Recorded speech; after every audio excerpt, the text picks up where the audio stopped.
Искам да уверя всички ви, че нашата експедиция, нашите момчета ще направят всичко възможно, за да се развие българския флаг на най-високия връх на планетата Еверест. 3 момента в историята на Нова България, където хората се мобилизираха без някой да ги кара.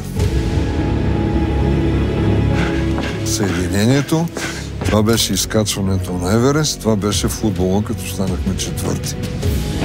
Ние сме малка нация и изведнъж се набъркахме в нещо, което е достояние на великите нации. Еверест промени поначало живота ми, но не по мое желание. Вице, ти си голям мъж си ти. Не заснивай, ти си българин. Извинявайте. Хора тичат към тебе. Моля те, не заспивай. Спасителна акция. Чакай, кой ще спася спасителите?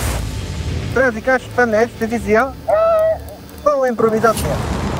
Фантастична грешка, не грешка, фантастична грешка. Идете и къде завършва. Това не става така. То нашето изкачване беше изключително. Това е неповторено и до ден днешен. Обаче на 8750 метра ни спипа тъмнината. Аз като го чух това, сложих кръста в съдея, так, точка. Личил Василев от снощи не е член на българската алпийска експедиция. Толкова.